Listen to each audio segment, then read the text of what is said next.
Good evening, everyone. Welcome to Advisory Committee meeting. Happy St. Patrick's Day. And I believe we have 7 members present. So we have quorum. So we'll start the meeting. I'd like to call the meeting to order. And the first thing on the agenda is the approval of prior minutes. Can I have a motion to approve the minutes as presented today by Tony? So moved. Okay, second. Thank you. Second. Okay, roll call since there's Paul. Yes. Okay, Dennis. Yes. Jack. Yes. Dan. Yes. Okay, Tom. Okay, John Mahoney. Yes. Larry. Yes. Okay, so it's 7-0. Okay, the first item on the agenda is Article 27. Jim, Hey, Larry. are you on? Larry, Jim? sorry to interrupt. Brian is here. Oh, Brian, sorry. Hey, Larry, how are you? Hey, Brian, do you, we just took a vote on the minutes. Are you in favor of the minutes? Okay. So I'm in favor of the minutes. Yep. Okay, thank you. It's 8-0. Okay, sorry, Brian. First on the agenda is Article 27. Jim, welcome. Thank you, Larry. Can you give a brief introduction to the rest of the committee members? I sure will. Thank you, Mr. Okay. Chairman and members of the committee. My name is Jim DeVellis, Connie Drive, and I'm representing, I guess, 10 residents that signed a citizen's petition to be in front of the May town meeting. And basically what it is there's a family in town, the Cuniffs, and back in 2006, they got a tax bill, so 14 years ago. And the very first bill was for $48 for an out parcel, a small parcel that was landlocked that they did not own, had nothing to do with. And from my understanding, they disputed it and said they didn't own it. And what they were told was, you know, if you don't pay it, then there could be a lien on the property, the permits that you may be trying to get as a builder. Her husband was a builder. There may be some ramifications. So they paid the first bill. 2007 and 2008, there were no bills. 2009, it popped back up again with an $87 bill. So they paid that one. And the response that they were getting was, you know, you do own the property, despite them saying I don't own the property. So this went on for a number of years. Now, fast forward to 2019 and 2020, it came back again, and Debbie Cuniff had gone to town hall and said they don't own the property. And it was very frustrating. So when the last go around came by, they thought it was addressed. The last tax bill was supposed to go to the other owner and ended up taking off Chris's name, her husband, and said Chris Cuniff, care of Debbie Cuniff. So now her name's on the bill. So it went from bad to worse. So over the 14 years, the tax bill is accumulated to about $2,500. So after doing circles and getting some direction on how to fix it, we decided to go to town meeting with a citizen's petition and just deal for it once and for all.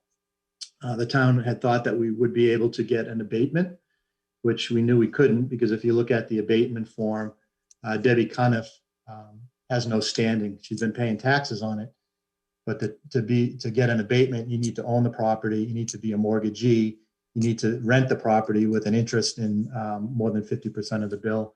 There's 5 categories, so there's no way that she can get a tax abatement. So as of late, they went in front of the Board of Assessors, and the Board of Assessors said just that you know, you can't get an abatement, but they were able to fix the bill, verify that she does not own it, never has owned it, and now the bill is on track to go to the rightful owner, which is a resident over in Mansfield. So it's just very frustrating, to be honest with you. That this couldn't have been fixed over the 14 years or over the last year. So we're going to town meeting. The assessor is behind it saying the paperwork's cleared. The town council, who the town's been having look into this, has verified that this is now correct, the only route to go. We were in front of the selectmen last night. They unanimously, they didn't approve it, but they gave their recommendation. So it will be in front of town meeting. Everything's in order. And I think this is the first time it's been in front of your committee. So I'm here to answer questions. I see Deb Cuniff and Heather Harding, who are also on the Zoom call, has more insight to it. They've lived this through the paperwork process a lot more than I have. So I'd be happy to answer any questions that you might have. Well, Jim, I have a, I just want to say I'm sorry it took Deborah 14 years to fix this problem. So I'm kind of happy the Board of Selectmen not approved but recommended this article last night.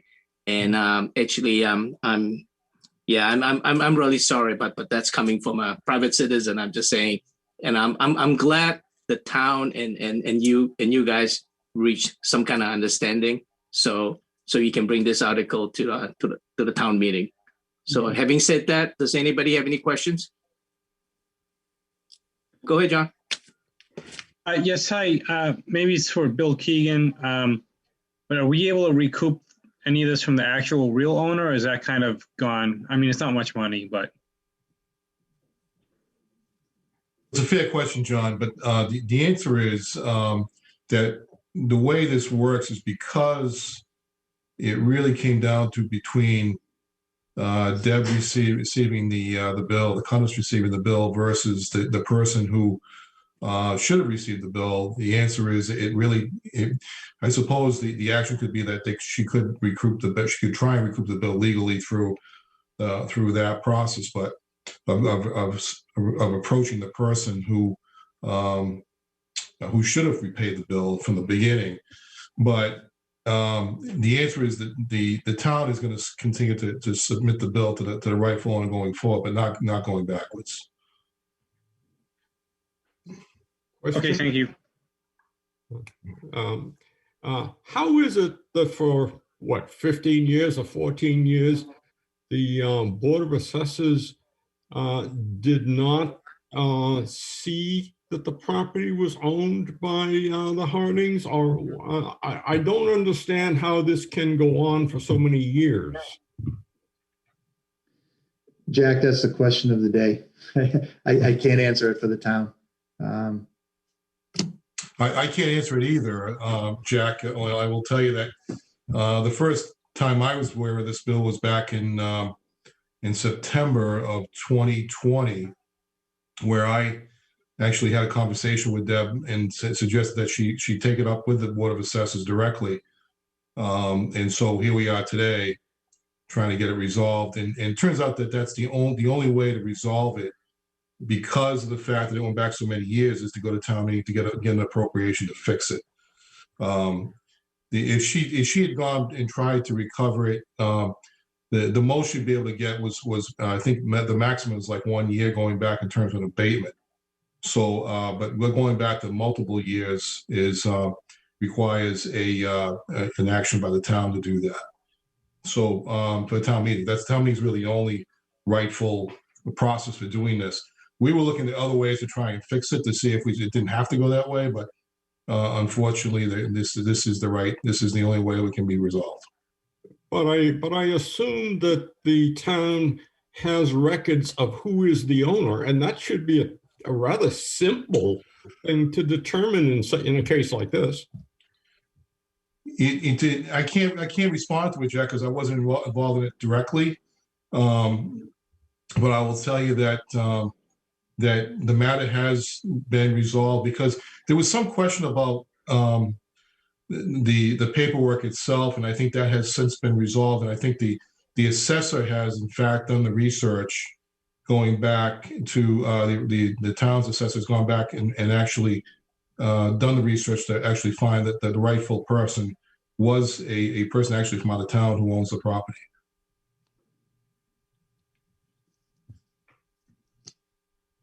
But Jim, if I heard correctly, citizen petition is the only option, because they're not the property owner, so abatement is out of it. So the only way to make her, to take care of this issue is to go through in front of town hall.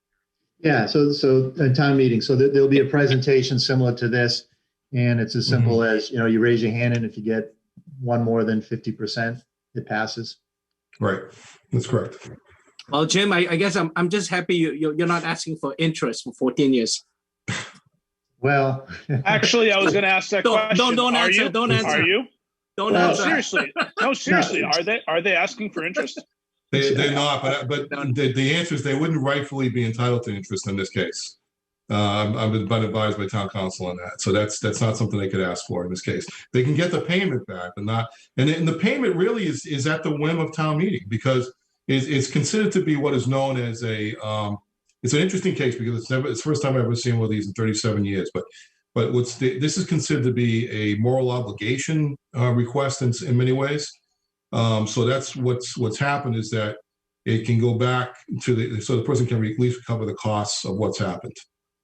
So but there's, as far as interest and penalties, that's not something that would be the town will be subject to, because if you look at it purely from a legal perspective, the most that the town would really be obligated to pay is 1 year going back.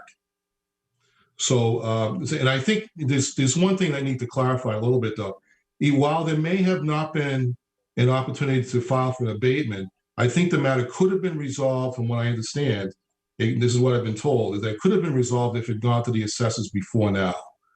Now, there may have been people who've shown up at the town hall, and most of those people don't even work here anymore. So I can't even speak for them in that respect. What I'm told is that the advice that they gotten at the time was that she had to pay the bill, or the owners, not the rightful owners, but the bill receivers had to pay the bill, similar to what Jim had indicated.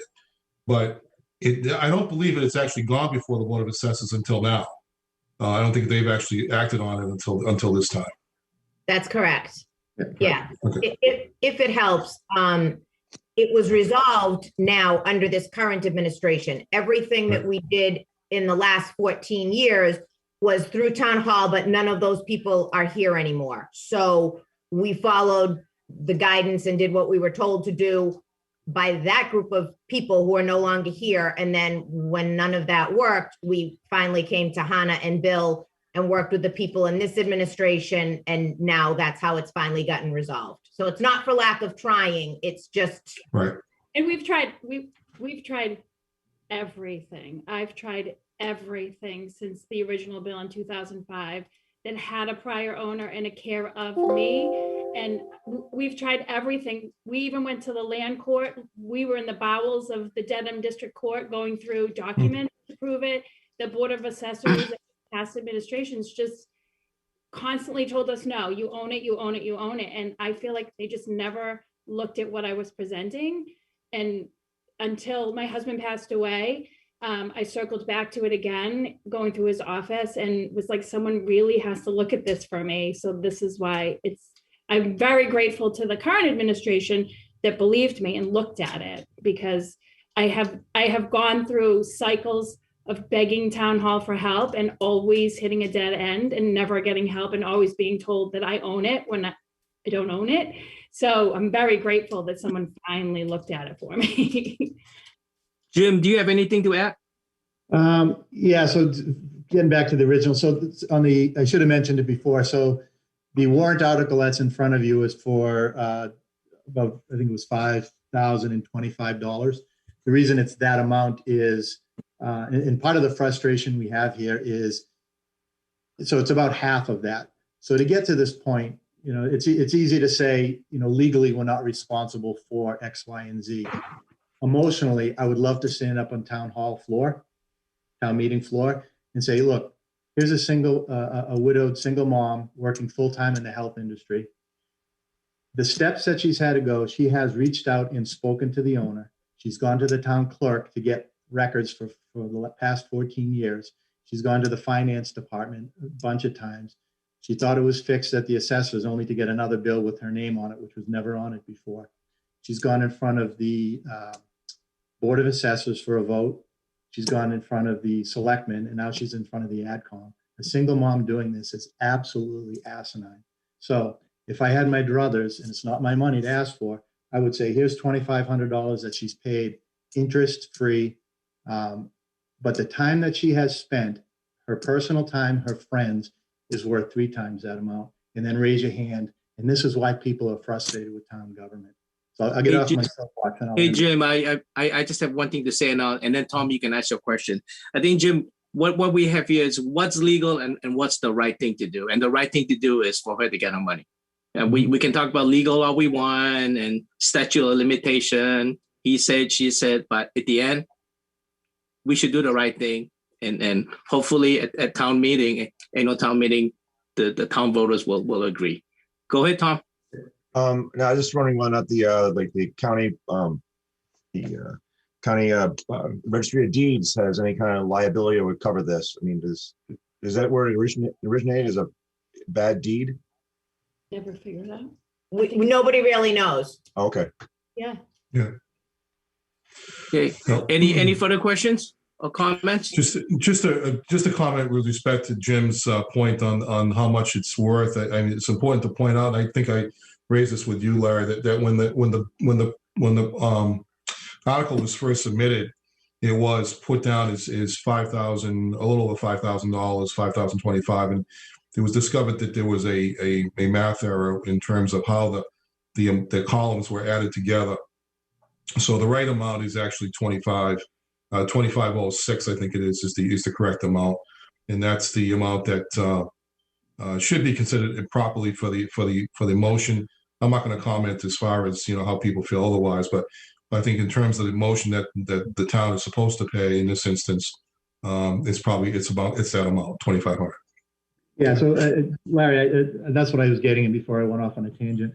When we asked for the information from the Munis spit out computer paper, they had 2 columns side by side, 2 columns. One said as billed and one said as paid, and they were just simply by mistake added together. So the legal and what we're asking for is not the 5,025. It's the $2,506.24. So I think we're all on the same page with that. Yeah, I agree with Jim on that. Okay, any further questions? No, I think this is going to be a much nicer end to town meeting if Article 26 was last. So I'm appreciative of it. Yeah. Did we have to do anything to fix that amount, or is that? It'll just be the motion. The motion will reflect the correct amount as opposed to the article amount. So the motion can have a smaller amount as is being considered tonight. Okay. Okay. Thank you, Jim. Thank you, Heather. Thank you, Debbie, for coming. Thank you We all very appreciate much. it. Thank you. Thank you. Thank you. Bye. Thanks very much. Okay, next on the agenda is Article number 5, Bill Keegan. All right, thank you, Mr. Chairman. The board, the committee has before it the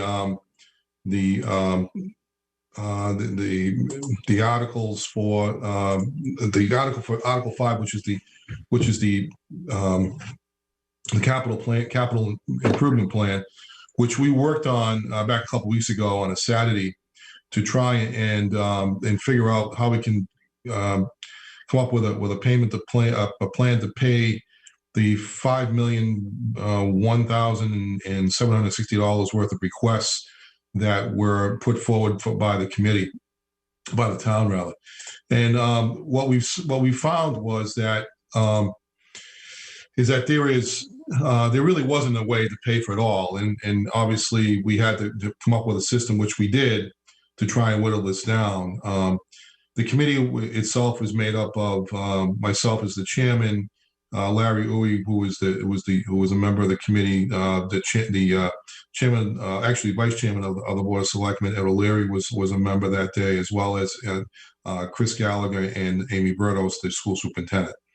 That committee has been working more or less for the past several years as to how they consider these items coming forward.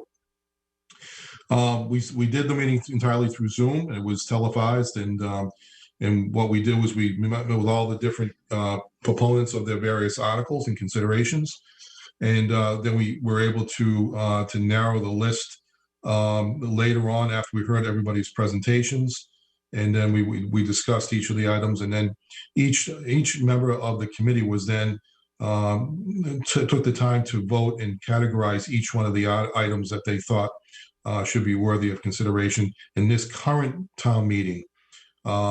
So this is an interesting year because we didn't have a lot. We don't have a lot of free cash to consider for this town meeting to use. So we really narrowed that field, narrowed that scope pretty significantly. We were able to prioritize a number of items that we thought were worthy of consideration at this current town meeting, because we think these are things that are operational issues that should be affected, that should be in place before the start of the fiscal year. We do think that we're going to be able to go back to the town meeting in the fall and perhaps revisit some of the items that we couldn't consider at the meeting on this, I recommend for this meeting. And the reason why is that we do think that our free cash position will be better in the fall than it is going into the town meeting, going into the spring.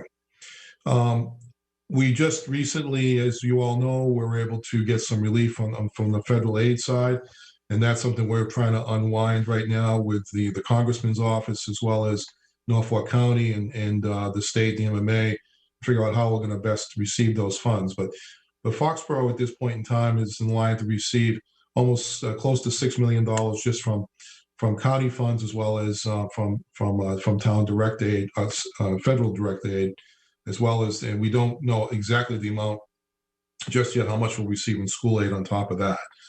So it's a significant amount of money but should help our position going into the fall.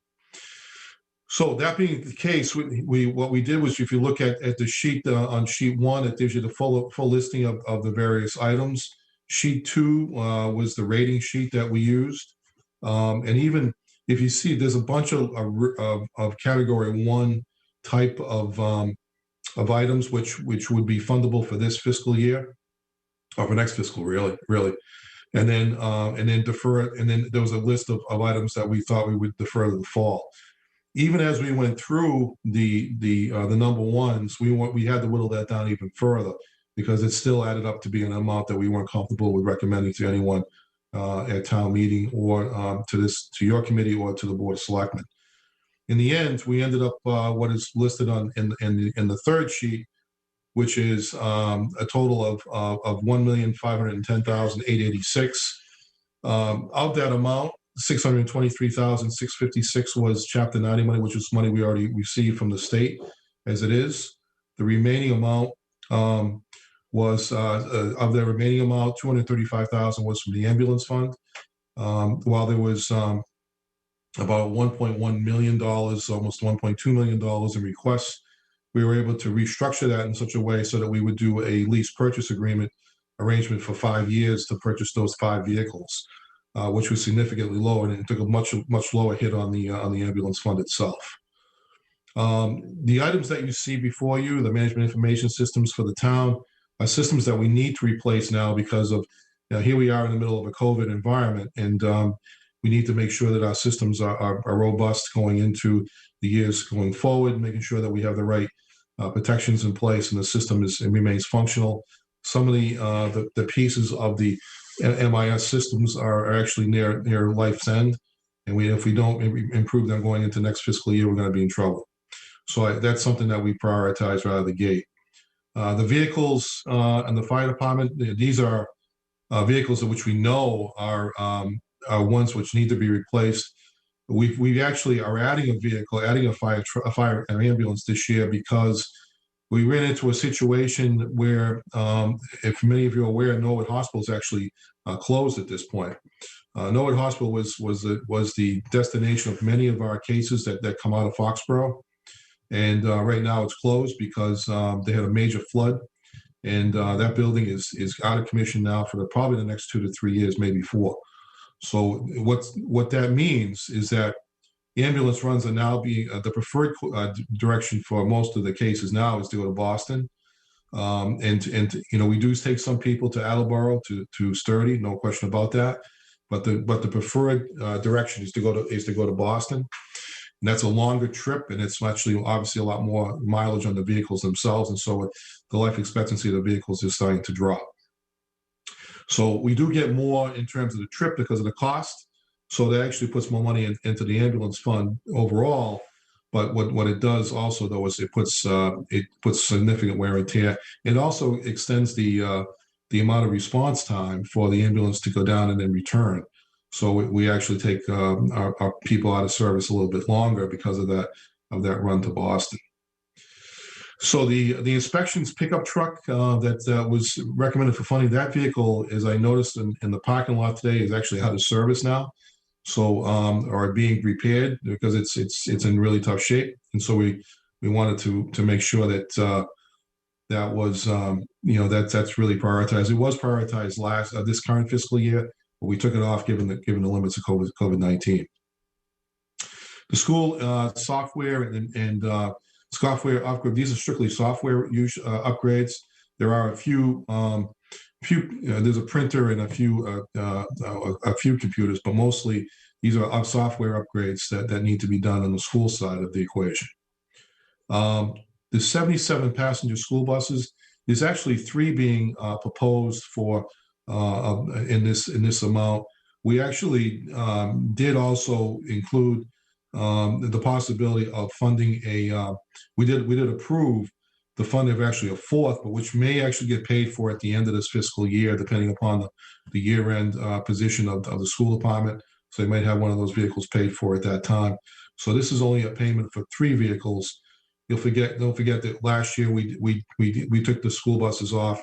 We took most of our capital plan off the table when COVID hit last year, and so these are things that have been mostly deferred to this current fiscal year. The street sweeper, which is a rent-to-own 5-year vehicle, that's a $250,000 purchase. This is something we really needed because of the impact that the EPA and DEP have been putting on us with respect to making sure our catch basins are kept clean and our streets are kept clean, so that we don't run into a runoff problem.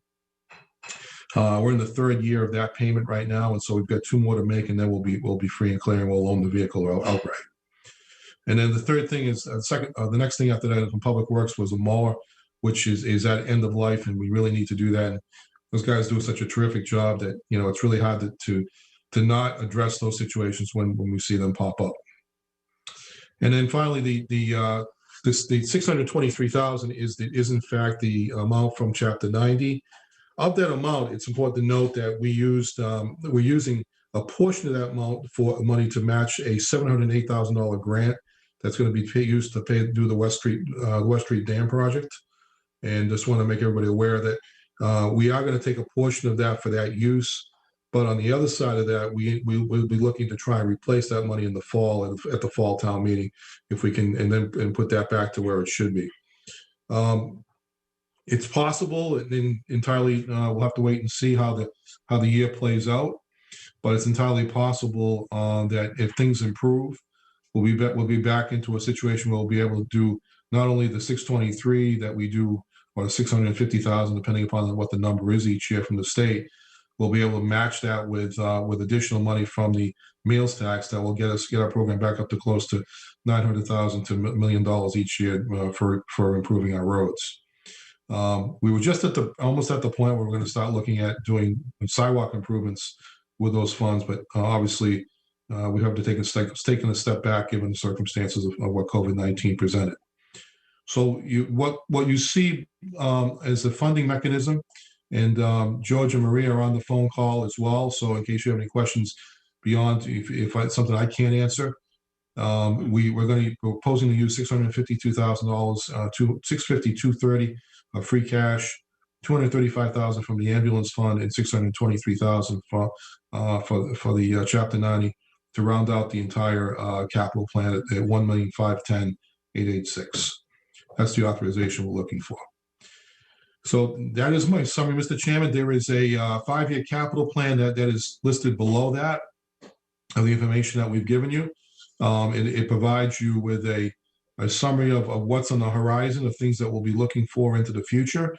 There's no guarantees that any of this will be funded. We don't know that for certain, but it's something that we do as a matter of a strategic planning mechanism to make sure that everybody's aware of the things that we see that need to be paid for at some point so that we don't continue to push them down the road. So I'll be happy to take any questions if anybody has any. Bernard, do you have a follow-up question on a 5-year plan?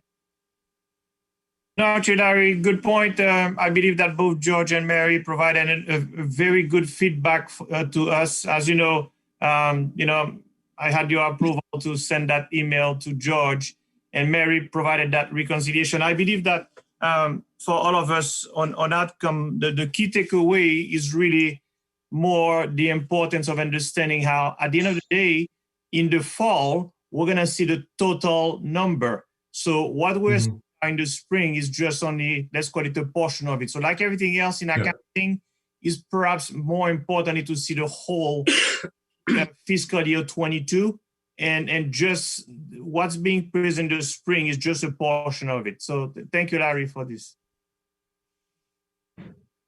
Dennis. Yeah, hi, Bill. Nice presentation. Yeah, thank A you. lot of work went into this, obviously, by the committee. I'm curious about the prioritization and how you actually do the rank ordering within the committee. Does each person get a 1, 2, 3, have to choose 1, 2, 3, and then it's aggregated, or is there another way you go about it? That's correct. We each person, what we do, Dennis, is that everybody ranks them. They do them on their own. They do their own rankings, and then what they do is they provide the rankings over to Marie. She tabulates everything, and then obviously the most ones get prioritized as being a 1, the most 2s, and it goes down 1, 2, 3 accordingly. So we aggregate them, and that's how it came out. And then in the end, even though the hardest part was dealing with all the ones that we wanted to fund, but we just couldn't do it. The one in particular was the police department wanted to do body cameras, which it's hard to argue the argument against it. The other thing was the issue dealing with the laundry building over at Payson Road. These are priority issues that we both identified as things that we really should look at seriously at the fall town meeting, because we know that they're needed, and there's no question that the value was there for both of those. Thank you. You're welcome. Jack? Yes, as I listened to the presentation and read through the spreadsheets, it became obvious that in order to meet the free cash requirements, we backed out and put some vehicles on 5-year rent to own. How serious a financial penalty did the town suffer in order to take that step, which obviously was not the first preference?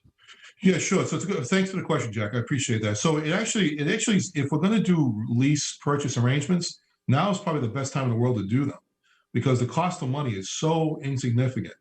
For us to do a lease purchase arrangement, we're practically getting the money for like 1%, to do that. So it's not like your typical lease purchase agreement where you would have, as an individual, but because the bond rating of the town is so high, that we're able to get really good favorable rates for doing this. And it's a way of sort of spreading out the impact, as opposed to taking a big hit off of the and then we only did it really in this case was for the ambulance fund, so we didn't put a big hit on the ambulance fund. So this really wasn't an impact on free cash in this instance. Okay. Tom? Bill, I noticed on the chart there from funding from revenue sources, does not have anything in there for the meals tax for 2021, nor projection for 22. Do we have a run rate for what's going on right now in 2021? What have we received from the state? And I assume that'll just drop down to free cash. It'll replenish that part that we're spending on this. Yeah, we can allocate it now. So it's a good call. I'll have to defer to Marie on that for the exactly, but we've been tracking it pretty closely. But we've been getting our payments. We've expected our payments to run somewhere $200,000 to $250,000 a quarter. We get twice that usually for hotel, motel, and meals tax. So we're running right about that pace right now. I don't think we'll get a big payment for the next one, which is due, I think, at the end of this month. We may see, or into April, we'll see that next payment. We might see a tick up in that payment probably for the one in July, because I think the months of April, May, and June are getting better. We're seeing that more and more people starting to get back out, and we're seeing people get back into hotels, etc. But I do think that the months of the winter months were pretty rough because people couldn't get out, and they were really challenged by going into restaurants, things of that nature. But the good news is that a lot of our businesses stayed open for the most part. We didn't lose a lot of businesses, which is good news. But it clearly was an impact on the way they were able to operate. No question. I understand. I just know. We voted last year not to fund the OPEB from that. Right. So there was going to be a significant amount that would be on the table, even if we went drop to 50% of normal revenues. Just didn't know whether or not we were able to allocate maybe even just 50% of the year, or we had accumulated so far before the CIP budgeting to put on that line, or we just hold it in abeyance for free cash. I think we're holding it in abeyance for the time being, because I do want to make sure that, what we'd like to do theoretically is to make us, even if it's small, a reduced payment to the OPEB account. We could do that in the fall as well. But I think we can also look at some of the priority items that came off of this year's capital list to fund those. But I do think our priority remains to be, to lead that way. But I will tell you, I just saw a report that came out yesterday that showed that Foxborough's OPEB contributions was the second highest in all of Norfolk County, and so we're leading the way in that direction. And also our long-term debt was probably one of the lowest as well. So that's a good situation for us in the sense that we're in a much more manageable situation right now financially than we have been in many years. It's interesting to note, and probably Dennis will appreciate this, and maybe even Paul for that matter, that when you run a major operation, an $85 million operation as it is in Foxborough, there is a certain amount of debt that's a good thing. And what it does, if you're paying close attention to your facilities and you're taking care of your roads and you're taking care of your infrastructure, then you're in a pretty good place. We are in a pretty good place because we've been paying close attention to that, and we're reinvesting into those things. And despite the fact that we made some major investments in recent years, that still we're still in a much better position than most communities here in Norfolk County. So, which is good news, I think, that for taxpayers to understand that. Is the projected for run rate for 2022 projected to be higher than 2021 receipts? I think actually at this point, Tom, I do think, we're projecting right now, we budgeted a conservative amount in the budget. So we did not anticipate a huge run up, but I do think that as things begin to open up, I do think that our position could be maybe even overly conservative at this point. But I don't think that's a bad thing, because if it's conservative, then it actually helps our free cash position at the end of the year. All right, thank you. Okay. Paul, do you have a follow-up question? Yeah, I've got two related questions. So Bill thinks these exhibits were really helpful. So we've got $1.5 million, roughly $1,510,000 in the CIP proposal. And then in the workbook, if we look at the full year, it's about $3.6 million. I just want to make sure I'm doing the math roughly right, that in the fall we could be looking at another $2 million. Is that about right? Assuming nothing changed. Assuming, yeah. And I will tell you, Paul, that some of those things might have to be pushed off to a future fiscal year. In terms of, I don't know that we'll be able to get to all of them, of course, but it really depends on how we finish the year. But our priorities has remained to be since day one is that we take care of our long-term debt situations, as well as making sure that that our operations continue to be run with appropriate equipment, safe equipment, and ones that can help get the job done. So I will continue. And then my other question is, sure, go ahead. No, it's okay. Obviously, a lot of this is dependent on aid. And I thought when I listened to the BOS last night that some numbers did float around, or maybe I misheard, but do you have a current lens on some of those numbers? And then when will we have the rest of them, do you think? So in terms of the federal aid or federal aid, state? Yeah. Okay. So well, all of it, county aid. Yeah. So let me just explain to this. So thank you for raising that question. So As of right now, I'm going to be on a Zoom call with the Congressman's office tomorrow afternoon at 5 o'clock, so I'll have a better understanding of that. But it's the aid is coming in different methods. There is about $1.82 million that's going to be sent to us directly from the federal government, which is something we haven't seen. I haven't seen federal revenue sharing in 25 years, I think was the last time I saw it. So this is the first time I've seen that in a long time. And then so what's going to happen is we'll get a check directly from the federal government, but the thing we don't know right now is how can we use those funds? And we won't receive it all in one payment, Paul. We're going to receive it in two payments. So we'll get a payment this year of roughly $900,000 and another $900,000 in fiscal 22. So we're in fiscal 21 now, obviously. So we'll get a payment this year, and then we'll see another one now. I also got clarification today that while it won't necessarily all fall to free cash, because there'll be a separate accounting of that funding to make sure that it's paid and meets the federal guidelines, so we don't fall astray from spending that money in the correct way. We still don't know what the guidelines are completely, so I'm hoping to have that information by tomorrow.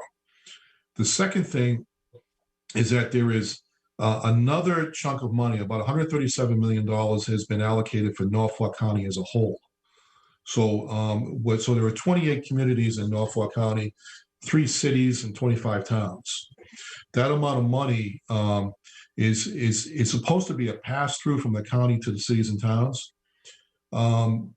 I don't know that it's really going to happen that way, but that's to remain to be seen. That we're going to try and get clarification on that tomorrow as well. But if we get that 3.5, that's another $3.5 million to us if that happens. So we're not going to count our chickens till they're hatched, of course, and so we'll have to wait and see. Aside from all those first two allocations, there is a separate amount of money, I think it's $1.5 billion that's been set aside for Massachusetts schools. So which is a whole separate allocation. And that will come in form of ESRA, or I think the term, it was ESRA aid, SE aid. So we had 2 forms of that. There was one allocation, and then there was a second allocation earlier this year. And then there was, and this will be the third allocation of that federal funding for schools.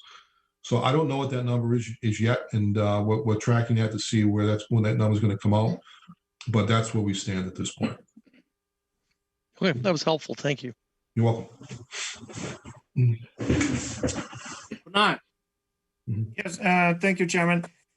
Actually, Bill, to your point, I would say maybe this is also for our newer outcome members. This form is really providing us a lot of transparency in terms of really, if we look at actually the past 5 years from FY17, let's call it the use and the source of funding.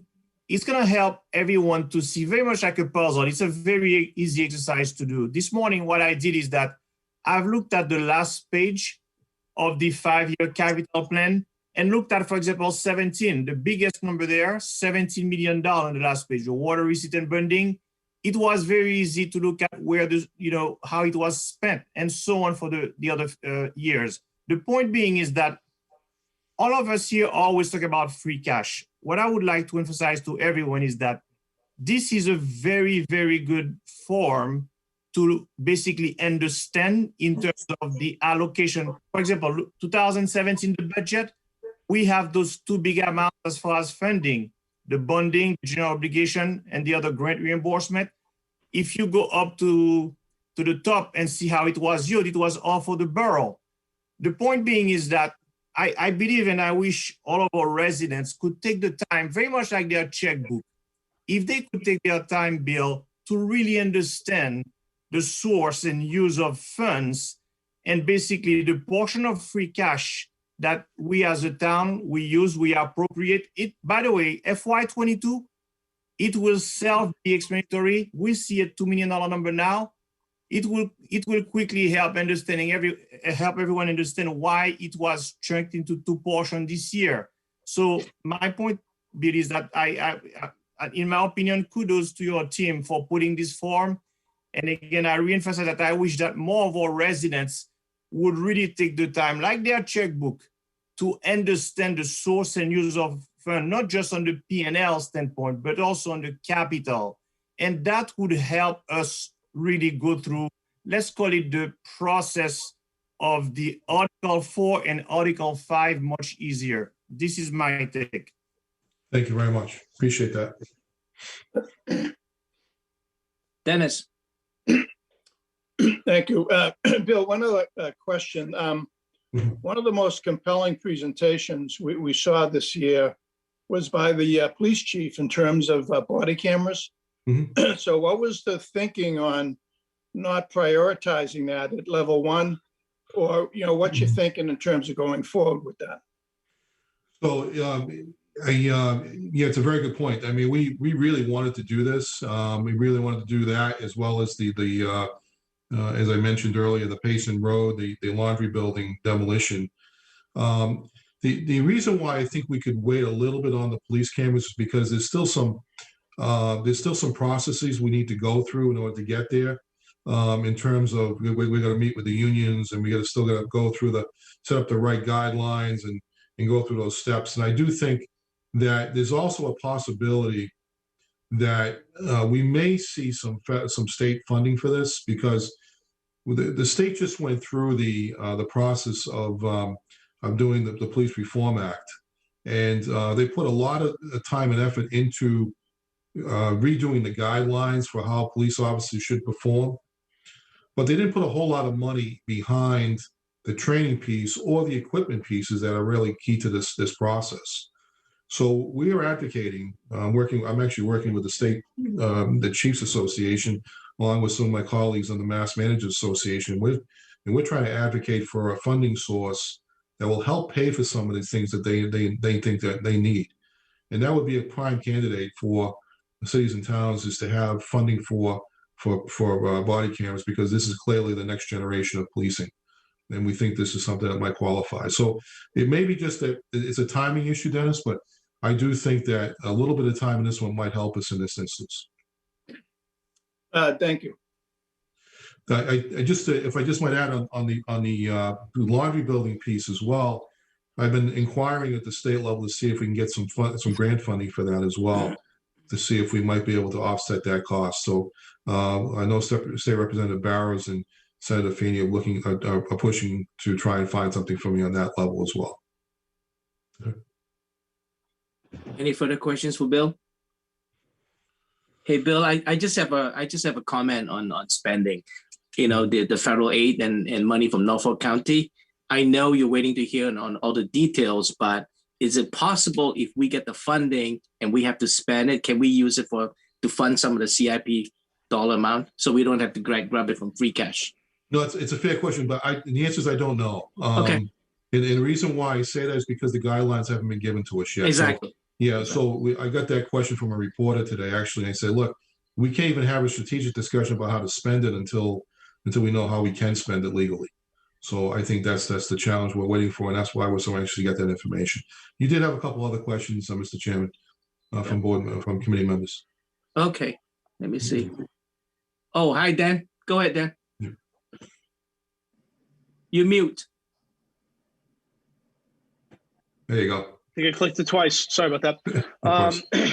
So I actually have a few questions for Mike Kelleher. Looks like he's there. I can't see him, so I guess the first question is, related to the preferred destination. Well, not preferred, but what percentage of recipients use the ambulance to go to Boston?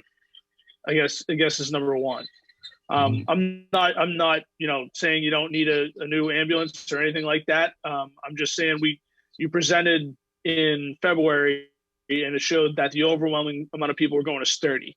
Has that changed? And actually, I don't even know, do you give them an option, or do you take them where, based on medical need, where they go? Yeah, we try to take them where they're medically necessary. So a lot like people that have complex medical issues, things like that. A lot of the routine stuff can go to Sturdy, but we're going to Norwood a lot more than we. I'm sorry, Norwood's To going. Boston. Yeah, to Boston. Boston. We're going to Boston Yep. a lot more than we used to go. Traditionally, we wouldn't go to Boston at all. Now we find ourselves at Faulkner Hospital, Brigham and Women's, and things like that. I'd say it's probably we went to Norwood probably 85% of the time. We're probably going to Sturdy 68 to 70% of the time, and in Boston the rest. Okay. So it's Yeah, is the Boston turnaround got to be like 4 hours, right? Yeah, so we do probably 6 or 7 transports a day, and it was averaging about 90 minutes of transport. Now we're looking, it can be, depending on time of day, it can be well over the 2-hour mark. One of the other challenges we have too is just, it's a combination of factors. One being the increased transport time, but our newest ambulance has 80,000 miles on it. So that's our newest. So, and the other complicating factor too is with COVID, the raw materials and getting things that's pushed out the build time for a lot of these vehicles that we're looking for. So I had proposed this last year, and I kind of used this last year. If I ordered it today, which I can't order it till July 1st. If I ordered it today, we're looking at probably 14 to 16 months before we actually see those ambulances. So it's really a timing thing as well. So that ambulance, that the newest one, will have probably well over 100,000 miles at that point. Okay. All right. Now, actually, same person, kind of switching gears. Just kind of thinking about where we'll be in the fall and where we are now. Are we looking at events at Gillette? Are we gonna be bringing in revenue there? Yeah, I definitely think you're going to see. This is purely speculation on my part, just as a disclaimer. But I think understood. Yeah, there's a few concerts that are in the pipeline now. They're planned. They're advertised on Gillette's website. I mean, with the aggressive schedule that the governor put out today, I think you're going to see people, and you're definitely going to see people in the stadium. But as far as the Kenny Chesney concert at the end of August, I think that's enough lead time. You'll definitely see people in the stadium for Patriots games. So there's another concert the Wednesday after Labor Day that's already on the books. So I think once you start to see early summer, late spring, things will really start to open up. I'm hopeful. I'd like to see it. But yeah, I think you're going to definitely see things start to open up, and you'll see they were pretty aggressive. I mean, they were close last year of getting a modified attendance. I think, a lot of stadiums did have some attendance, but obviously we were pretty conservative here in Massachusetts, and I think you'll definitely see some attendance. Just what those numbers are, I don't know, but I'm sure as we get into the fall, you'll see full attendance at some of these events. Okay, and actually one final question that I wasn't even thinking about until Dennis asked his, but this might come up. This is a weird question, just kind of popped in my head. What are we looking at for body cameras on firefighters? I mean, you do a lot of work with people who might be on different medications or might have taken something that's not necessarily good for them. Is that something that's coming down the pipeline too? So we've had discussions about putting cameras in our vehicles to kind of capture some of the stuff, especially, I mean, Foxborough, more than anybody, we're on highways because of the vicinities of 95 and 495. So that's definitely something we've discussed. But as far as body cameras, one of the big differences between us and the police is we deal a lot with people's medical issues, and we go into people's private homes. I don't think people HIPAA laws and whatnot. Yeah, exactly. The HIPAA laws and HIPAA laws. Yeah. So that's something we're going to have to work with Chief Grace on as well as we kind of get into this. That's one of those timing things that Bill alluded to. Like, how do we handle police officers that come to a medical call in a private residence, and the filming and a lot of the because a lot of the stuff that we do is exempt from the public records law because it results in people's medical records being created. Okay. All right. Thanks. That's all I had. Appreciate it. My pleasure. Anytime. John, do you still have a question? Yeah. For Bill, just real quick, what's the threshold to separate out a project under the Chapter 90 and roadway? I know the dam is a big project, but at what point do you break it out? Because the rest of the money is probably for a dozen different roads in town. When do we tell the townsfolk, we're gonna do these 10 roads this year and maybe these 10 next year, and spend 20 here, 20, 30,000 there to add it all up to the 600,000 to 800,000 level? What the DPW department has been doing is they have a private engineering company goes out and assesses the roads, and they put everything on a schedule. And we've been moving through that schedule. It actually provides a grade, like a letter grade almost to the condition of the road, which is something we've been following for the past about 6-7 years now. And it's really put us in a position where we systematically improve the roads as we go through it. Ideally, we'd like to be able to get through them all pretty quickly, but the good news is that we're near the end of that process, the first round of that, where we've hit a lot of the major roads in town. So while we want to use as much as we can of the Chapter 90 money, we've been spending close about $900,000 a year on road improvements for a number of years, to the point now where we're getting pretty well caught up. There's still a few roads that need to get done, no question about it. I think North Street's probably one of them that still needs to get done, but there's a couple other roads that need to get done as well. But generally speaking, our roads are in pretty good shape. So go ahead. Yeah, Bill, what's the future of the SIP committee? Also, are that engineering firm also including some of the complete street priority projects in the Chapter 90? So complete street's a different category, and that's really a funding mechanism for the state. So in other words, when we submit, we've actually qualified under complete streets now. So we do submit for funding for that particular type of project.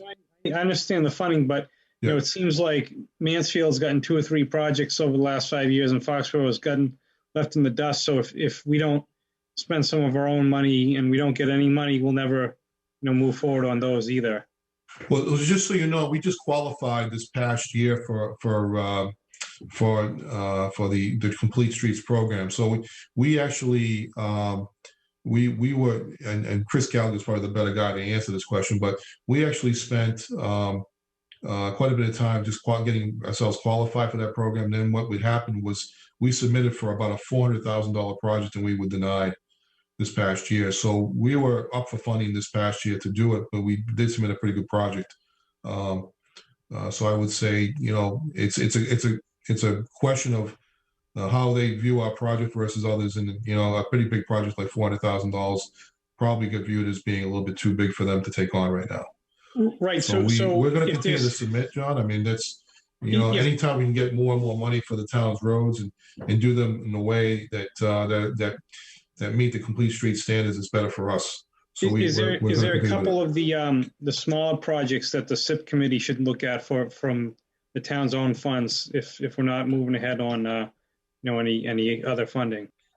It's entirely possible, John. I mean, I think I prefer to have Chris look at this because he's more intimately involved in this process. But I do think that, I think there's probably a few smaller projects. I mean, one of the things that we're doing now, it's sort of like helps with the complete streets, is the one in the center of town when we changed the lanes and fixed it so the traffic moved a lot smoother into the rotary, but we changed the rotary, and that's going to be finalized this year.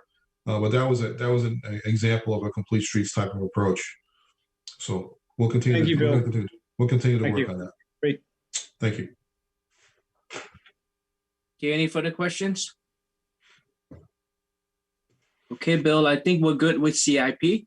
Thank you. Just one other thing I meant to mention, Mr. Chairman, was that the Board of Selectmen did recommend this plan last night by a vote of 4-1. So I just wanted to let everybody make them aware of that.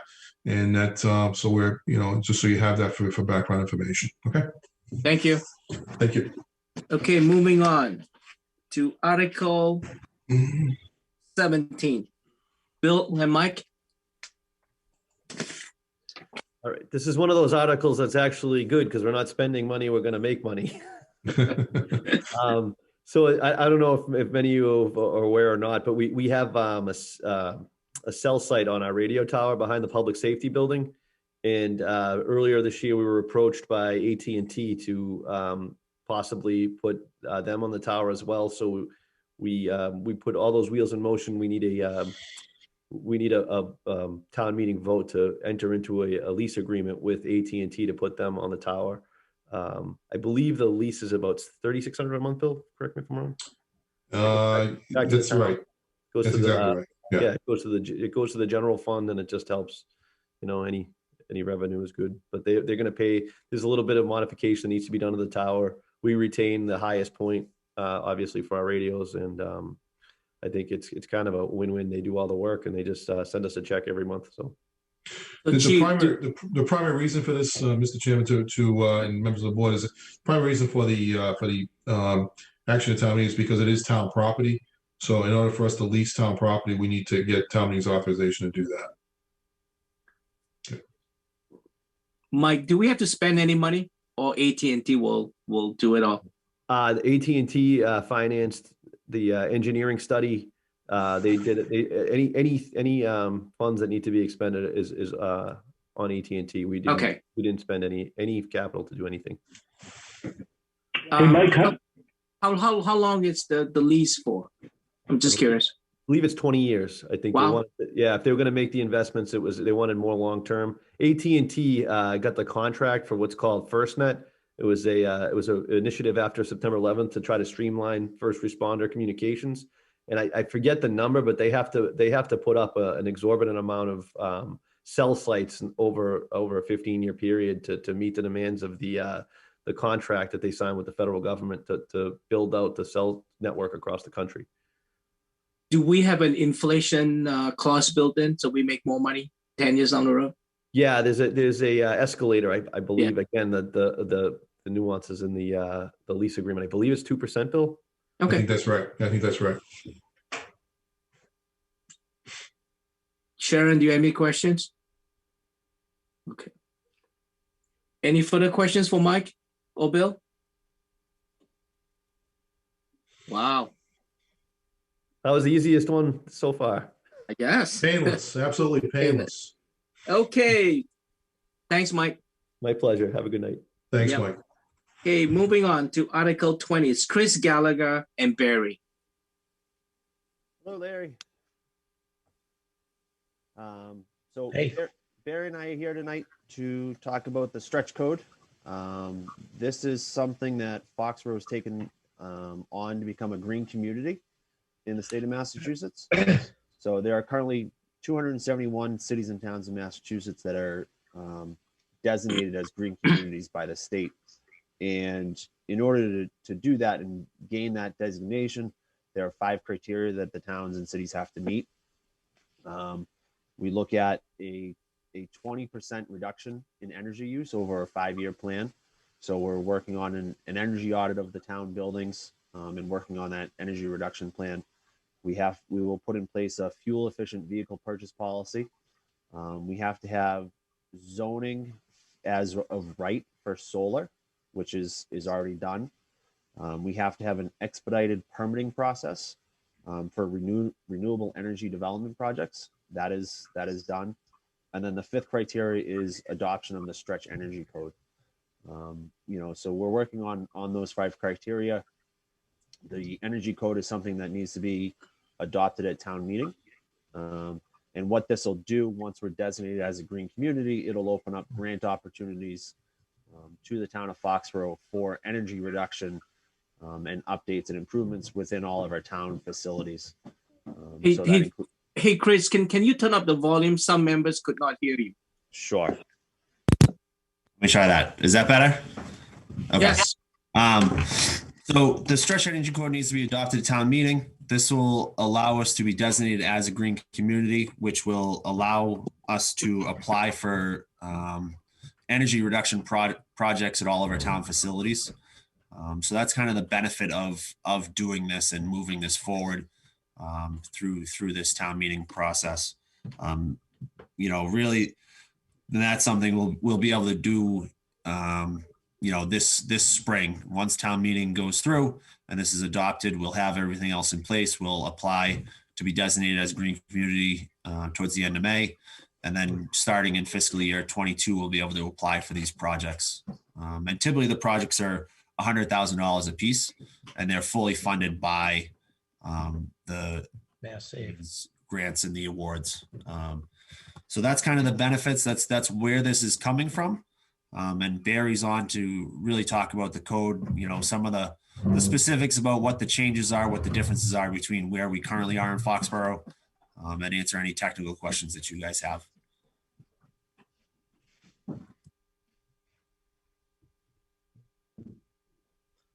Any questions? Am I on? I'm sorry. You're on now, Barry. Go ahead. Okay, yeah. Hello, Mr. Chairman. Yeah, so this is going to be great for the town. It helps to save in all areas for each building, for 1 and 2 families and then other commercial buildings. But mainly the 1 and 2 families get the big bang for their buck through the stretch energy. It helps with, you know, the buildings to be more efficient for themselves, to be able to retain heat, be able to retain cool air, and all kinds of energies to keep it from waste and to help financially for themselves. So I guess my question is the savings will come if you upgrade, for instance, your furnace, your burner for heat, or if you upgrade the windows and doors for your house, correct? Yeah, Mass Save has a lot of those programs. If you Google Mass Save, there's a lot of programs, and they all relate and go back to the stretch energy. So, yes, absolutely. Yeah, but I'm aware of Mass Save. I've used them, but this is something that, if, for instance, if I want to make a renovation, I'm required to comply with this new code, correct? Yes, well, you have, yes, you have a prescriptive code that you can use with it, and not necessarily a HERS rater, which would be for new buildings, but for renovations, yes, there's a prescriptive code that we would fall into. It wouldn't be the same as the base code. You'd have to be better than the base code. Base code, building code is a minimum standards. So this puts you at a higher standard for any kind of renovations that you're going to be doing. So you'd have to have a offset of products, you know, depending on what type of window, what type of insulation, that kind of thing, how thick your walls are. There's a software res check that helps with that you could Google, and it'll give you a lot of information about. And then there's ComCheck that's also for the commercial buildings. It's just a software that almost anybody can put in the numbers of what they plan on using to design their product, and then it'll give you a pass or fail, or it'll say better than or meets the standards. And that's something that the building department requires to have before we issue the permits related to stretch energy. Now, if a homeowner decides to do a renovation, do they have to pay more for the inspection? No, inspection is the same. The inspections are based on the amount of money that the project's worth overall. So I guess technically, if it's more money, you could say that, but I think the percentage wise is so de minimis that it's roughly the same money in the end. It's a rounded up figure. Okay. Dennis, you have a question? Mute, Dennis, unmute. You're Dennis. on mute, Dennis. Yeah. Either Chris or Barry, in terms of new buildings, do you have a sense of what the major builders in the area think in terms of going for this upgrade, the code? I think that I think currently most of the builders, because like Chris says, I mean, if you look at the map of all the communities that are stretched, there's very few that are not. So most of the builders are already set up with the way they process per square foot their estimates on what it's going to cost to do a project. They kind of just keep it in place. They really don't say, well, we're not in a stretch community, so we can go a little light. They kind of stick with the same numbers and plan on using the same products, and that helps their business. They use more of a product that costs them a little less, so it's a business thing. They can make some money at it. So it's pretty much already in place with most contractors. They would rather do the same as what they're doing in all the communities, so they're not back and forth with the products that they traditionally like to use. Like, for instance, spray foam for insulation versus battered, fiberglass insulation. They're trying to do away with battered fiberglass insulation and just use the spray foam or a cellulose, recycled newspaper, green, renewable product. So that's really where those contractors for the bigger buildings or even the smaller ones, as long as they're using consistently the same products that's better for their business. And it keeps them as a better quality because they get more and more experience installing the products. I think Thank you. to that, if I might just, the stretch code has been around, correct me, Barry, but, probably at least a decade now. I was in Westwood when we became a green community, and that's going back just about 10 years now. And that it was a much bigger variation in the base code to the stretch code. So over the last decade, that base code has changed and moved closer to that stretch code. So it's definitely less of a stretch, than it used to be. I can vouch for that too, Mr. Chairman. When I was in Dedham, I think we were one of the first green communities in the state to get that designation, and that was one of the first things we had to go to town and do the same thing to get the stretch code, and that was a concern that the community had at the time, because the stretch code was not as significantly used at the time, so it was a bigger question mark as to whether or not it was the right thing to do. And ultimately now we're actually one of the few communities that doesn't have it. So we're actually on the opposite end of that spectrum. Jack? Yeah, since the stretch code is now the industry standard, it certainly makes sense to go forward there. What are the arguments against going forward with the stretch code?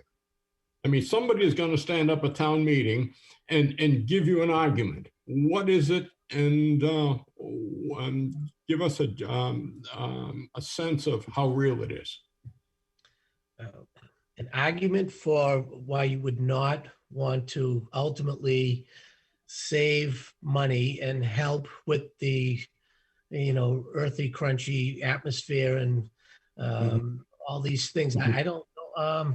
An argument you might have as, well, I guess it's twofold. I mean, I guess if you had somebody who has a business as a developer, let's say, and wanted to develop, a subdivision, 25, 30 houses or whatever, single families, that person might say, well, I've got to spend more money on these. So, I'm not in favor of it, possibly. I doubt it. Like as we know, very few communities that are left not doing stretch, but that's the only place where I would be thinking most homeowners or would-be homeowners are thinking green. They're thinking, let's get the Priuses, the electric cars, the solar panels. Let's go electric. Let's save, the world, and which is what we're all thinking ultimately, right? So in the new homeowners, they're thinking more, let's do that. Let's have, like I said, electric solar panels, electric water heaters, windmills, everything. Not too many people are not looking in that direction. They're kind of not looking back. They're looking forward. And like I say, anyway you look, you see solar panels. Now we have them ground mounted, not necessarily just on roofs, on buildings. We have them ground mounted in people's front lawns throughout our town. So it's a fair question, Jack. I don't know of a good question right now, a good response to that question. It's a fair question. I don't know that there is a good response, because we're at a point now where, like, we're on the opposite end of that spectrum where most people already have it. And so the impact is being felt across the spectrum now. So we would be unique if we're actually unique by not having it right now. And I would say even by not having it, most people already use it as part of the building process. Correct. Okay, Paul, and then Dan. Yeah, Jack, I'm going to be that guy. So let me push back on that. So as it happens, I do like green and I want my house to be green, but I don't want to be forced to do it. If I'm building a new house, I don't want to put in the extra $40,000 that I might not have, right, to do that. I might want to do it over time, but according to the stretch code, I've got to do it now. And bear in mind, I'm getting the benefit of mass save and all those things, regardless of whether or not there's a stretch code, right? And so the question comes back to me. I would like that choice to be mine, and I'd like to better understand the benefits to the town. So there are grants and projects, but are they generic? What sorts of projects are they? How do they benefit me as someone who's now spending more to build my house? Is that a kind of thing you might hear at a town meeting? That's adding on to that, Paul. Doesn't that raise the value of all the properties? Isn't that inadvertently forcing some people to pay higher taxes because you're looking at higher properties? I'll just tell you, Dan, I shared a piece of information with Larry today about dealing with what's going on in the housing industry in general, not specific to your point. And that I think I think housing prices are going to go up regardless of this. And what's happened is we noticed in the past year that the median household price now for sale in Foxborough is $550,000. It used to be, as of a year ago, it was $480,000. So that's $70,000 in 1 year. And that reason what's driving that cost is just that there's no inventory on the market. There's no houses for sale, and there aren't enough houses for sale, and that's the biggest challenge. We just don't have enough inventory being built. The amount of permits that are being pulled is down across the state, and as a result, it's driving up the value of those. It's supply and demand, and we're driving up that cost on that direction. But from a construction perspective, I would think that that's a marginal impact in terms of the overall cost of a project. It's certainly a factor, but it's not a significant factor that would drive people not to afford their homes in this community, at least. Yeah, and I don't say that. I was just picking back on Paul's answer to why somebody would bring it up in town meeting. And also, I mean, this is, correct me if I'm wrong, but this is one of those things that once we, adopt this is something that, we're not going to repeal the following year. This is something that's going to be on the books, we're assuming, for the rest of our lives. So it could very well have an impact on, the housing market and what housing costs look like. And I'm not saying that we should turn it down because of that. Myself, it's a fair point. Lead engineer, I'm all in favor of this. I just guess my point is that the consequences will be felt by, maybe some people that are aging out of the community or et cetera. Understood. Thank you. And sorry to interrupt, just to be clear, I'm not just talking about new building, right? So I put in a brand new water heater. It's now got a different standard in place if we pass this, right? If I put in new windows in my house, they now have potentially a higher standard, right? And so on for any kind of reconstruction or addition. It is difficult to buy a product that doesn't meet the stretch energy. So almost all products, everybody's seen, you buy a refrigerator, it's got that yellow sticker on it, and it says energy and the energy rating and the energy star, and it's got the star. That's all there. That's basically stretch energy. And there's some, like we say, we're in the small part of how many people are not stretched, that the people who make the products are like, we're going with the majority. Everybody, for the most part, is stretched. We're going to make our products that way.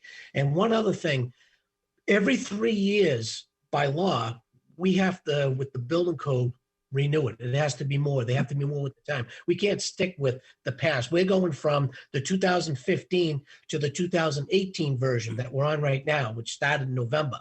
So every 3 years, by law, by mass law, we have to be better and better and better and change it every 3 years. And what that means is, if you're not going to do stretch, you're going to end up being there anyways, eventually. So you're better off to hop on now, get used to it and get it going. Because if not, right now, the base code, which is a minimum standard, is in place without stretch. But eventually that base code is going to come up, and it already has.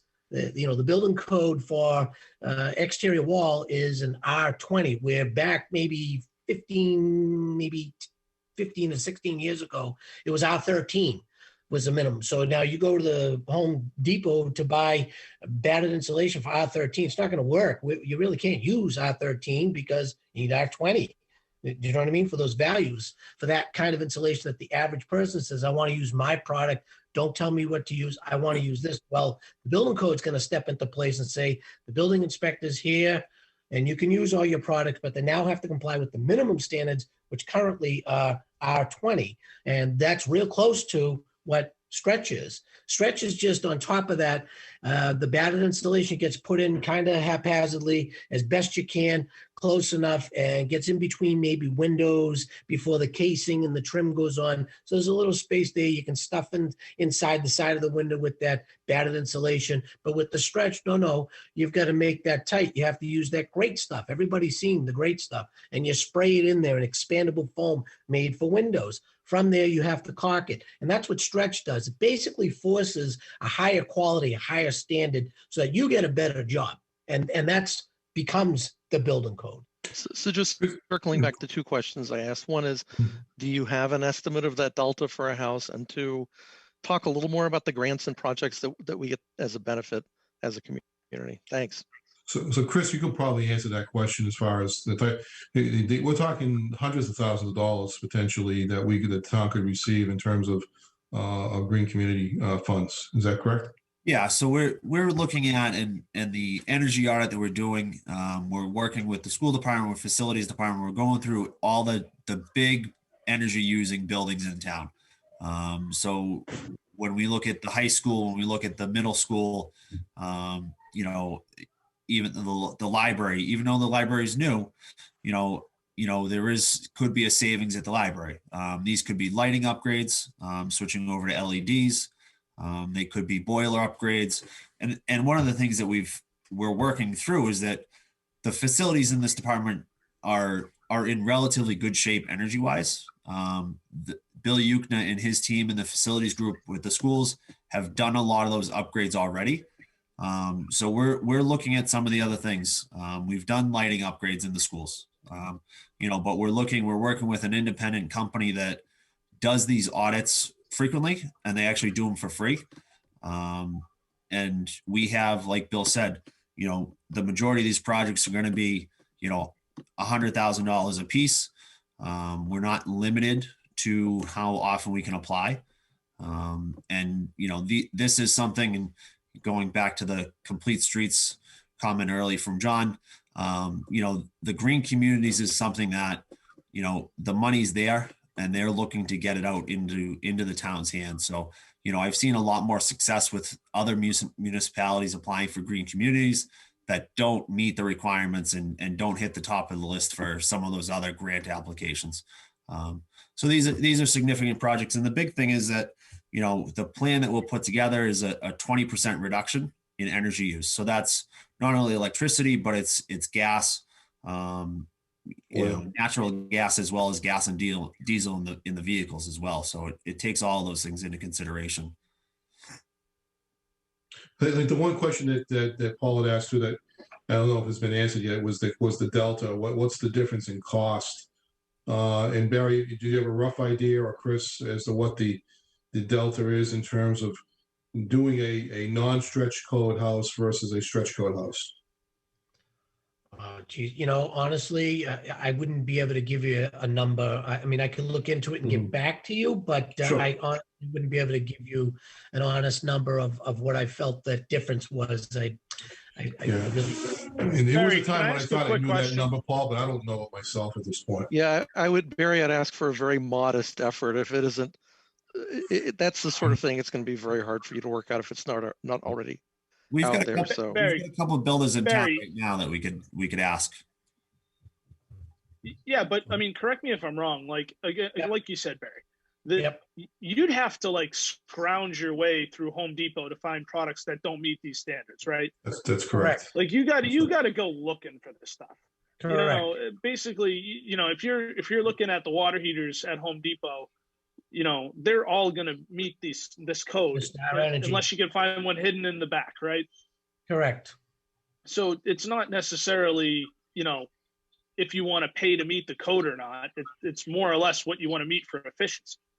Yeah, and one of the Right. big things to know is if you're building with a 2x6 instead of a 2x4, you need enough space for the insulation. So all your pieces of lumber, really, if you're doing new construction, you're going to add 2 inches on to width to every stick you're building, so you have enough room. So that's one big thing to consider is the current lumber costs. Obviously, these things will pay back in the long term.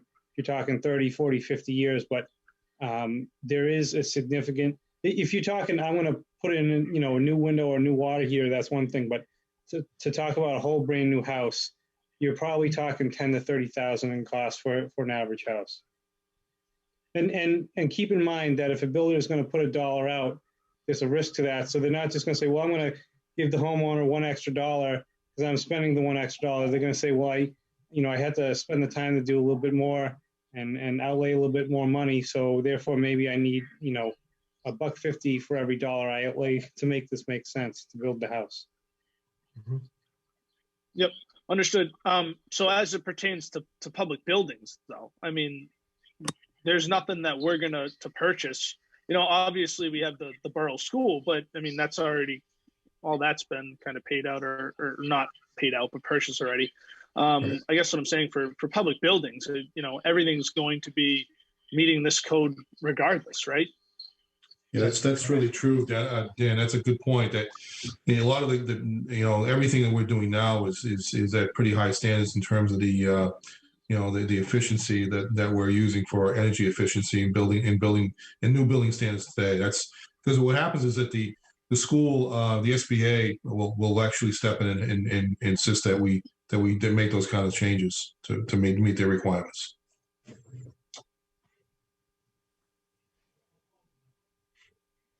Thank you. Okay, Chris, I think you answered my questions. I had a bunch of questions, but it's been addressed somehow with all the questions tonight. So I'm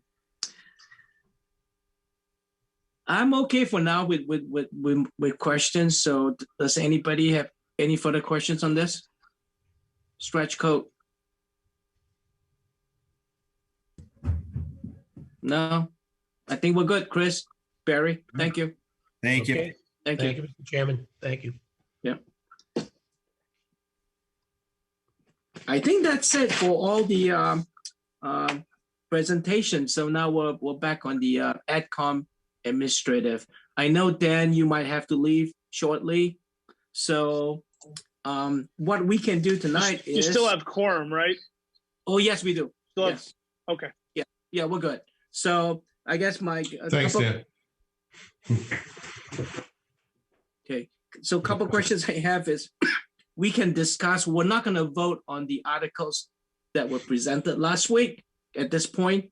I think you saw my email, the Board of Selectmen is going to vote on pretty much the remaining however many articles in about 2 weeks. But tonight, if we want to discuss briefly 6, 7, and 8, we can go in order, we can. So Paul, do you want to lead the discussion for Article 6? Yeah, can I bundle 6 and 7 together? Absolutely. 6, 7, I and mean, 8. they're basically the same thing. So there's nothing controversial here. The revolving funds are needed because we're taking money into 2 new accounts, right? The inoculations and the money for the computers in the school. We want to be able to use that money to do repairs and buy new inoculations. So those all seem straightforward.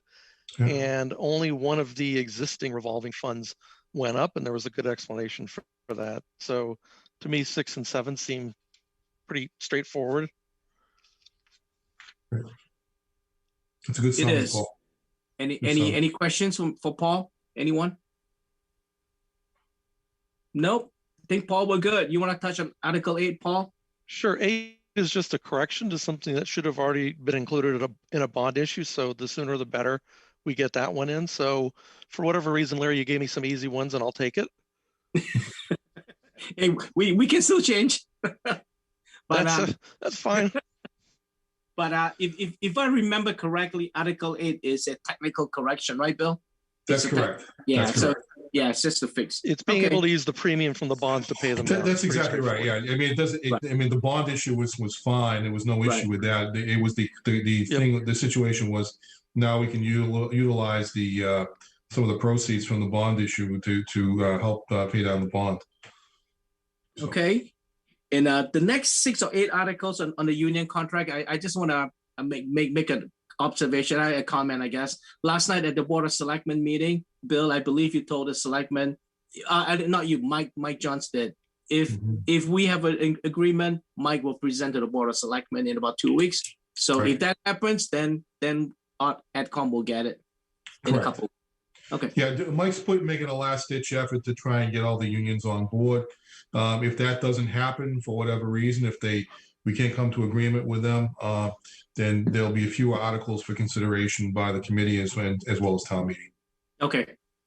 Okay. So, Larry, so I have a number of these, so I just continue to hold tight until we get more guidance from the Board of Selectmen. Well, correct. well, I wouldn't say guidance, but we need Mike Johns and we need the town and the unions to come to an agreement, and then they'll present to the selectmen, and then we'll get it. Dennis, I don't know if you're dealing with the fiscal 21 or the fiscal 22 issues. The fiscal 21 issues are done, and those have been approved by the board and just require funding for this fiscal year. It's only the 22s are the ones that are outstanding at this point. We just don't have answers on those yet. Okay, Bill, fiscal 21 is Brian. He has 3 of the articles, 9, 10, and 11. So maybe we could have another meeting, maybe on the 31st, and have Mike Johns present Yes. 9, 10, and 11. And then if you get fiscal year 22 done, we'll include those 2. Exactly right. Okay. Exactly right. Thank you. Thank you. The next one is Article 18. That's a land transfer. Sharon, are you ready to discuss tonight, or do you want to wait?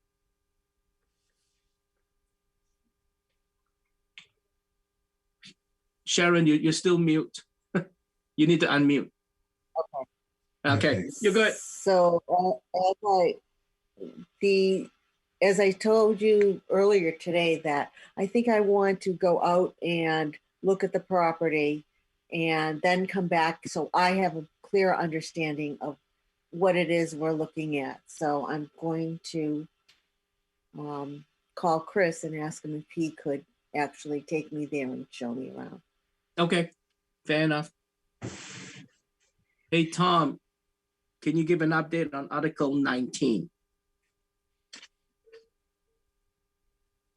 Article 19 that we discussed last week, right? Yes. Yes, there's been no change in that. It's status the same. Okay. All right. And Article 21 is the sewer district revision. John Mahoney?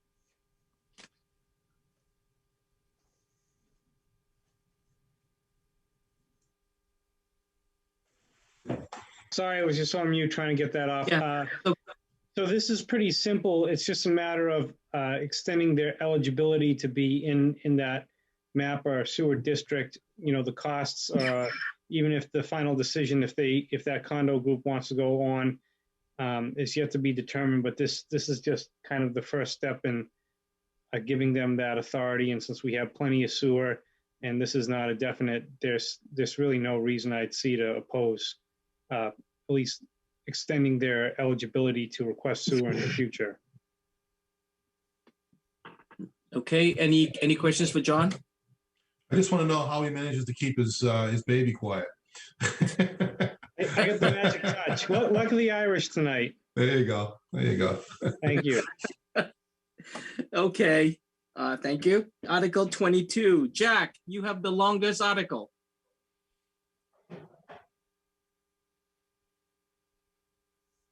Jack, you need to unmute.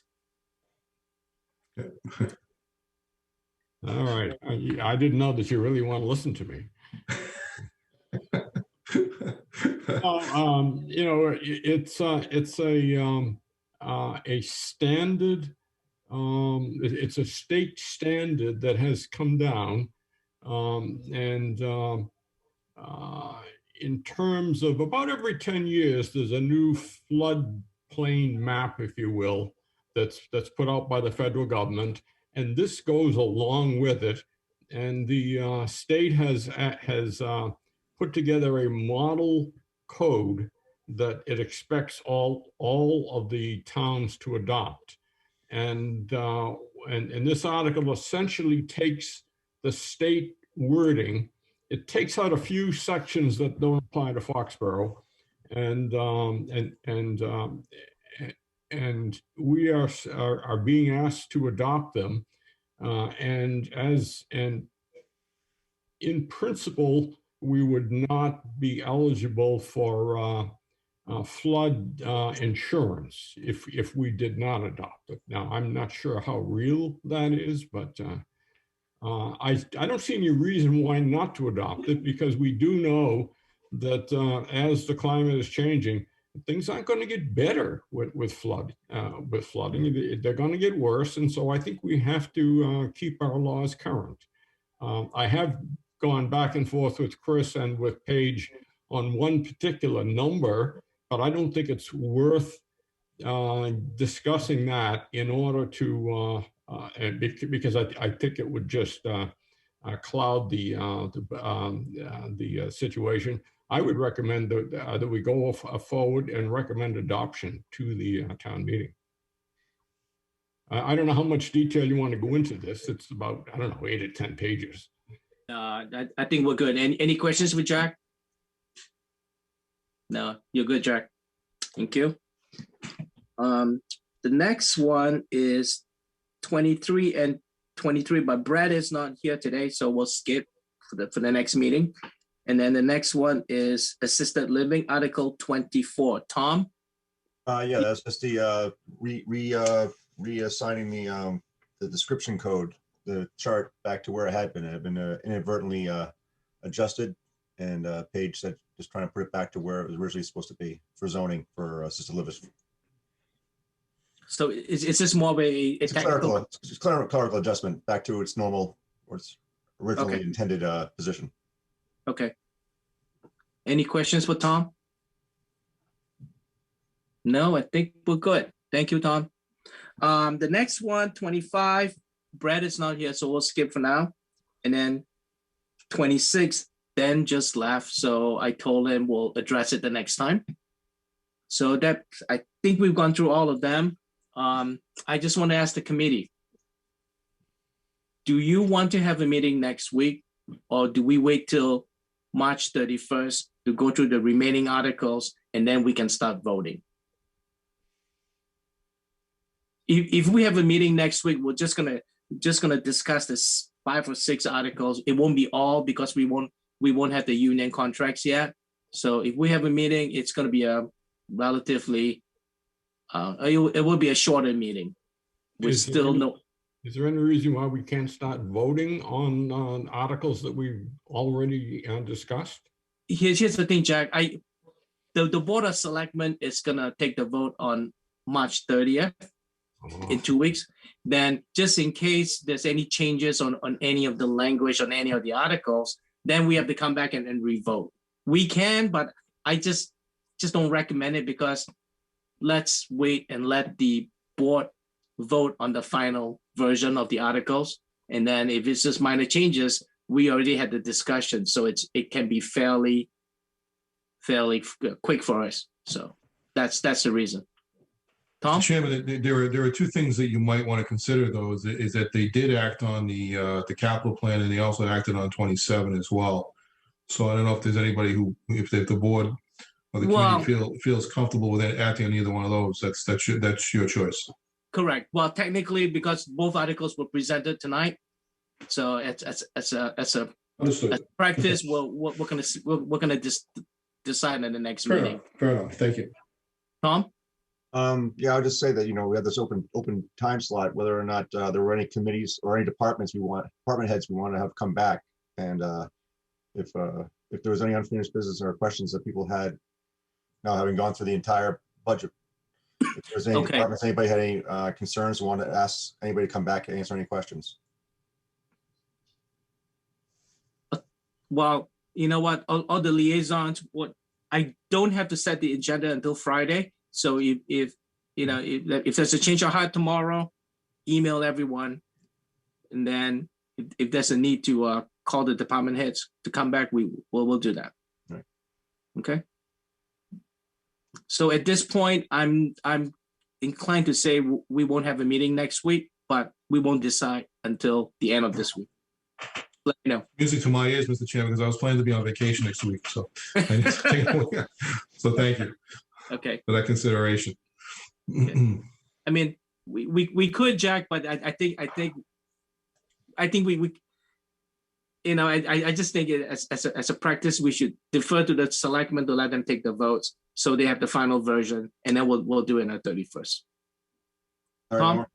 Tom? When is the deadline date to have our write-ups prepared for the paper? Well, it has to be 2 weeks before the town meeting. Right. But Bill, let me ask you this question. I know we have to submit to either you or Cutler. So when do you need the AdCom's recommendation? So we were hoping to have everything wrapped up before, because we need to post it by April 16th. All right. So So I think, you know, to the extent that you can have everything ready for consideration, we will, I would say probably by the second week, by the latest, the absolute latest would be the 14th of April. But I do think if you can have everything wrapped up by the 7th, that'd be ideal. Okay, that might be a little tight, but we'll do our best. We'll see. Okay, great. Thank you. So Bill, just to clarify, on March 31st, March 30th, the selectmen's going to take a vote on the budget. So we will have the final, or whatever the final version of the budget to look at on March 31st. Right, and it's one. The only reason we delayed that is that we were still waiting to try and get an answer on the southeastern Mass school, regional school. We still don't have that number, unfortunately, and so that's kind of giving us a little bit of pause before we give the final number. But the good news is that the budget overall has come down pretty good in terms of the numbers that we presented back in January. So, and that's primarily because of insurance costs have come down in the right direction. So it's good news in that respect. So the number you'll be voting on ultimately is a lower number than was originally presented. That's good. I just want to clarify, maybe Bernard, you can help me out too. As far as voting for the fiscal year 22 budget numbers, you don't need the final budget. I guess my question is, we have more time. We don't have to have everything completed by April 14th. Because the priority is to get the town articles done, written, and submitted to you guys. Okay. Right. But Larry, to your point, the only perhaps point worth noting is that it's rather time consuming because we'll have to go every single line item. Article 4. Article 4 to basically take a vote on them with everyone part of the team. Okay. So it may take more than I've seen previous year. Bill, I don't know if you agreed. It took some time more than one night to go through. Oh, I agreed. I think when it comes to the budget, we're gonna at least set aside two nights to go through it. I agree. Yeah, I haven't heard a lot of controversy in this budget proposal, so I don't know how much time you're going to need on it, but it's because it's pretty straightforward for the most part. So I don't know if you'll need as much time as you have in the past, but certainly if you need it, the time is there for you. Bill, how about the outcome budget? That may take half an hour to review. Just kidding. Well, if based on the fact of where we're at, it's a pretty lean budget to begin with. So there's not like, we're not talking about any new positions or anything like that. It's a pretty straightforward document. I agree, Bill. I'm looking forward to the final budget as far as the final percent, I guess, increase in percentages. Right. Okay. Right. Okay. Any further questions? Anything you guys want to talk about? Okay, I think we're good. Can I have a motion to adjourn then? So moved. Second? Second. Okay, Dennis and Paul, thank you. All right, roll call. Paul, Yes. Dennis, Yes. Jack, Yes. Brian, Yep. Dan's gone, never mind. Tom, Yep. John Mahoney, Yes. Bernard, Yes. Sharon, Yes. Larry, yes. Good night, everyone. Good night, everyone. Thanks. Good night. Thank you. Good night. Thanks for all your help. Thank you very much.